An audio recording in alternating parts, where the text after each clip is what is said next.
अस्सलाम वालेकुम। पहले आप ये वीडियो देख लीजिए। मैं नहीं छोड़ूंगा, नहीं छोड़ूंगा, नहीं छोड़ूंगा ना। नाम क्यों बदनाम कर रहे हो? हाँ, क्यों नाम बदनाम कर रहे हो? नहीं। कुछ दिन पहले न्यूज़ में भी आपने सुना होगा कि 90% जो मांगने वाले हैं हरम के अंदर होते हैं। आज उसका अमली मुजाहरा भी आपके सामने है। बिस्मिल्लाहिर्रहमानिर्रहीम। मेरे भाइयों, जो आपने वीडियो देखी, एक आदमी है जो एहराम की हालत में हरम के अंदर भीख मांग रहा था। उसे एक आदमी ने पकड़ लिया और उसके पीछे उसे दौड़ाने लगा।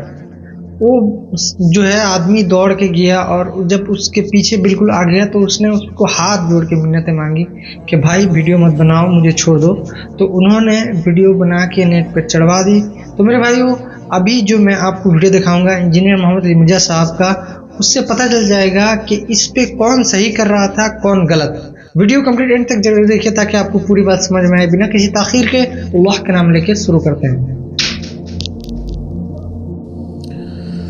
वइज़ा हज़रल क़िस्मतु उलुल क़ुरबा वल यतामा वल मसाकीन, और जब हाजिर हों वरासत की तकसीम के वक्त करीबी रिश्तेदार और यतीम और मसाकीन, फर्ज़ुक़ूहुम मिन्ह, तो उनको भी थोड़ा बहुत बीच में से दे दो। यानी कहीं पे अगर कोई वरासत तकसीम हो रही है, या आज के दौर में आप देख लें कहीं पे कुर्बानी हो रही है, गरीब लोग भी आ जाते हैं, तो अल्लाह तरफ हमारे अब कोई आ गया तुम्हारे दर पे मांगने के लिए, तो अब उसको भी थोड़ा बहुत दे दो। ये नहीं है कि उनका हिस्सा लाजमी है, लेकिन ये है कि गुड जेस्चर के तौर पे अखलाकन उनको भी दे दो थोड़ा बहुत उसमें से। ये नहीं है कि वो कह रही एक प्लाट मुझे लिख दो, थोड़ा बहुत को मिठाई मंगवा के दे दें, वहां पे थोड़े से पैसे दे दें ताकि एक अखलाकी रविश रहे। वक़ूलू लहुम क़ौलन मारूफा, और उनसे बात अच्छे तरीके से करो। यानी अगर कुछ नहीं भी देना ना, तो ये ना कोई इधर जाओ जी तो आटा के काम में थे। अब ये भी बड़े लोगों को आदत होती है डांटने की। डांटने की तो आपको इजाजत नहीं है। इवन को प्रोफेशनल बैगर भी आपके पास आता है, फकीर को आप डांट नहीं सकते। व अम्मस्साइला फला तनहर, नबी इस्लाम को हुक्म है कि अगर आपसे कोई सवाल करने वाला है, आपने उसे मना नहीं करना, डांटना नहीं है, झिड़कना नहीं है। हाँ, ये आप कह सकते हैं कि अल्लाह ताला तेरी मुसीबत आसान करे, ठीक है, और उसको सही तरीके से रुखसत कर दें बगैर कुछ दिए हुए। लेकिन डांटने का आपको हक कहां से आ गया? आपने उसे खरीदा हुआ है। एक तो आप उसको कुछ दे भी नहीं रहे हैं, ये जो आप उसको सुना रहे हैं, इसका आपको राइट किसने दिया था? आपने उसे खरीद लिया पैसे दे के। और अगर आपको खतरा हो ये प्रोफेशनल है, उसकी तहकीक कर लें। ये आजकल तो वैसे कम हो गया, अब तो जदीद तरीके आ गए। आज से 10-15 साल पहले तक तो ये अक्सर मसाजिद के अंदर एक बंदा खड़ा होता था, अपनी जेब दिखाता था, ये मेरी जेब कट गई, मैं फला शहर से आया हूं तो मेरे पास किराया ही नहीं है वापसी का। तो मैं ऐसे कई लोगों को बस पे चढ़ा के आता हूं, किराया नहीं देता, और फिर कंडक्टर को के हवाले करके कंडक्टर को कहता हूं अगर इसने किराया वापस मांगा और कहीं रास्ते में उतरा तो किराया तेरा, क्योंकि इसने तो मुझे कहा मेरी जेब कट गई है। तो अगर वो अगले स्टॉप पे जाके बाकी पैसे लेके उतर जाता है तो इसका मतलब है ये तो झूठ बोल रहा था ना।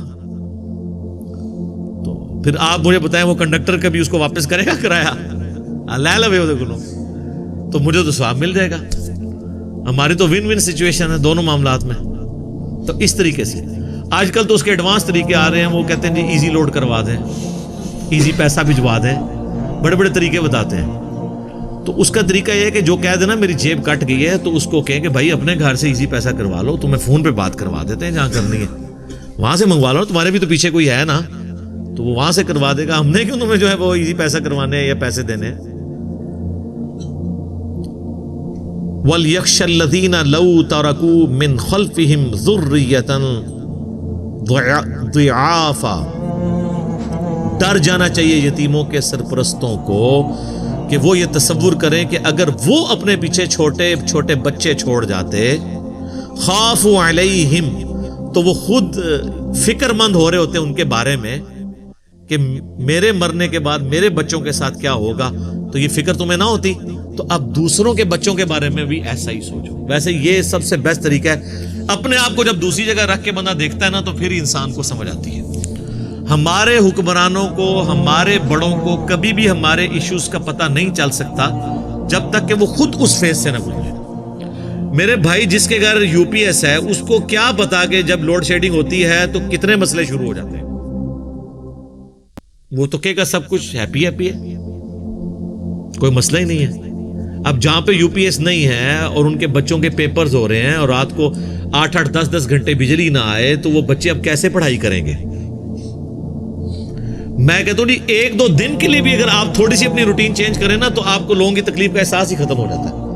میں آپ کو پرسنل بتاتا ہوں, میرے آفس جو ہے وہ میرا اسلام آباد میں گھر سے آلموسٹ 7-8 کلومیٹر ہوگا زیادہ سے زیادہ.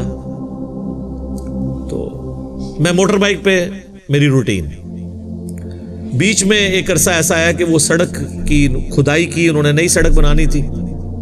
تو اب حالت یہ ہوتی تھی کہ ہم جب یہاں سے آفس جاتے تھے تو اس وقت تو اتنی گرد نہیں ہوتی تھی کیونکہ صبح سویرے اتنی ٹریفک نہیں ہوتی. واپسی پہ جب ہم اس سڑک سے آتے تھے نا تو وہ 7-8 کلومیٹر کا پیچ طے کر کے نا گھر آ کے نا آلموسٹ غسل واجب ہو چکا ہوتا تھا. اتنی مٹی, ہیلمٹ بھی پہنا ہوا ہے تو وہ صرف ساری بچا ہے نا, باقی تو پورے جسم کے اوپر. تو ہماری ایک روٹین تھی جتنے لوگ موٹر بائک پہ جانے والے کہ ہم لوگ آگے پھر غسل کرتے تھے اور گزرنا بھی اسی راستے سے. کیا کریں, اور کوئی الٹرنیٹو راستہ ہی نہیں ہے. ایک دن میری کوئی موٹر بائک کا ایشو تھا یا کوئی مسئلہ بن گیا تو میرے دوست نے کہا جی میں گاڑی میں نا آپ کو ساتھ لے جاؤں گا. تو اس دن میں اس کی گاڑی پہ گیا آفس. جب آفس سے واپس آیا گھر میں تو اب اس دن تو میرے پہ کوئی غسل واجب نہیں تھا, کوئی مٹی نہیں تھی, کچھ نہیں تھی. اچھا میں واپس آیا ہوں تو نارمل میں نے اپنے کام شروع کر دیے, لیکن مجھے ویسے ہی ایک نا یعنی بڑی عجیب سی کیفیت محسوس ہو رہی تھی کہ آج کوئی مسنگ ہے چیز. میں کہہ رہا تھا کیا مسئلہ ہے. ایک دن میں مجھے اس چیز کا احساس نہیں رہا کہ بھئی آج میں گاڑی میں آیا ہوں تو آج میرے پہ گرد نہیں ہے, آج میں نے غسل نہیں کیا ہوا. تو پھر میں نے اس دن سوچا کہ جو لوگ روزانہ گاڑی میں اس در سے گزرتے ہیں اور جا کے اسمبلی میں بیٹھ کے کہیں کہ یہ غریب لوگوں کا ہمیں احساس ہے, ہمیں تو ایک دن میں اپنا احساس ختم ہو گیا ہے. اور جنہوں نے پوری زندگی کبھی یہاں پہ دھوڑ مٹی کھائی نہیں ہے ان کو کہاں سے احساس ہو سکتا ہے کہ ایک عام آدمی کی زندگی کیسے گزر رہی ہے. تو یہ سب کے سب ہمیں عوام کا درد ہے, بڑے بڑے محلات میں رہنے والے اور اسی طریقے سے کینٹ ایریا میں سیکیورٹی کے اندر رہنے والے لوگوں کو کیا احساس کہ کینٹ کے باہر سیکیورٹی کے کیا ایشوز ہیں. لاکھ کوئی ٹویٹ کر کے اپنی حب الوطنی یا اپنی عوام سے محبت ثابت کرتا رہے, اس طرح ثابت ہونی نہیں ہے. دنیا ہی یہ وکھرا جہاں ہے میرے بھائی. جب تک آپ اس جہاں میں آئیں گے نہیں آپ کو اس تکلیف کا احساس ہی نہیں ہوگا. وہ شخص جس کو پک اینڈ ڈراپ آفس کی طرف سے ملی ہوئی ہے اس کو کیسے احساس ہوگا کہ موٹر بائک پہ جانے والا یا 4-4 گاڑیوں میں لٹک کے جانے والا کس طرح آفس میں پہنچتا ہے, اس کو کبھی احساس نہیں ہوگا. تو اللہ تعالیٰ فرما رہا ہے کہ ڈر جانا چاہیے ایسے لوگوں کو جو یتیموں کی پرورش کر رہے ہیں اس خوف سے کہ اگر وہ مر جائیں اور ان پیچھے چھوٹے چھوٹے بچے چھوڑیں تو ان کو کتنا غم ہوگا کہ میرے بچوں کا کیا بنے گا. تو دوسرے کے بچوں کو بھی اسی احساس کے ساتھ دیکھو. فَلْيَتَّقُوا اللَّهَ, پس ڈر جائیں وہ اللہ سے. وَلْيَقُولُوا قَوْلًا سَدِيدًا, اور وہی بات کہیں جو درست ہو. کسی کا مال نہ ہتھیائیں, جو پوری جائیداد ہے وہ حوالے کریں ورثاء کے. کوئی جھوٹ نہ بولیں. بعض کا لوگ جھوٹ بھی بولتے ہیں نا, کسی میت پہ کوئی مولانا صاحب پہنچ جاتے ہیں نا تو وہ اس کے بچے بچارے کوئی 8-10 سال کے بعد آئے ہوتے ہیں وہ باپ کو دفنانے کے لیے صرف, تو وہ پھر وہیں پہ میت پہ بھی بیٹھ کے کہہ رہے ہوتے ہیں جی آخری دن کہندے سن کہ اے لاڑا پلاٹ ہے میں مسجد نو دے دینا. اب وہ جو بچے بچارے ہیں وہ بھی اب کیا اس کا رسپانس کریں کہ نہیں دیں گے, تو لوگ کہیں گے یار دیکھو باپ مر گئے تو اتنا بھی کرنے کے لیے تیار نہیں ہے. اس طرح کی سٹوریاں بھی لوگ گھاٹ لیتے ہیں. تو اللہ تعالیٰ مرا ہے, اللہ سے ڈر جاؤ, کوئی اس طرح کی بات نہ کرو. کئی لوگ ہمیں بھی رابطہ کرتے ہیں کہ جی وہ میرا بھائی ہے جی وہ مر گیا جی, اس نے وہ مجھ سے اظہار کیا تھا کہ یہ جو فلاں مکان ہے میں تجھے لکھ دوں گا. میں کہتا ہوں بھائی مر گیا, ہاں جی مر گیا. تو بھائی میرے بھائی جب لکھ کے نہیں دے کے گیا نا تو اب وہ تمہارا نہیں ہے, وہ وراثت میں ہی تقسیم ہوگا. اگر لکھ کے دینا ہوتا تو وہ دے جاتا. اگر اس کی خواہش تھی تو وہ بس خواہش ہی رہی نا. کئی خواہش دنیا میں تکمیل نہیں ہوتی कई बंदों की ख्वाहिश होती है कि मैंने ये काम करना है, लेकिन उससे पहले ही मर जाते हैं। तो अब ये तो नहीं है कि मरे हुए बंदे की आपने वो ख्वाहिश पूरी करनी है। वैसे पंजाब के माशरे में ऐसा होता भी है, बाजू का जवान लोग मर जाते हैं ना और उनकी शादी नहीं भी होती, तो मैयत को वो पूरा वो बैदी की रस्म और वो पूरी चीजों से गुजारते हैं। इस तरह करने से कुछ भी नहीं होना। अब तो उसकी आखिरत की फिक्र करेंगे, उसके साथ आगे जाके बनना क्या है। तो मेरे भाइयों, उम्मीद है कि आपको ये वीडियो पसंद आई होगी और बात समझ में आई होगी। और ये जो पहले जो मैंने वीडियो दिखाई थी जिसपे एक बंदा रिकॉर्ड कर रहा था और एक बंदा जो है भागता था, उस पर कौन सही कर रहा था कौन गलत, मैं सवाल आप पे छोड़ता हूँ। आप कमेंट करके इस कमेंट पे इसका जवाब दीजिए। मिलते हैं नेक्स्ट वीडियो में इंशाल्लाह। अस्सलाम वालेकुम व रहमतुल्लाहि व बरकातुहू।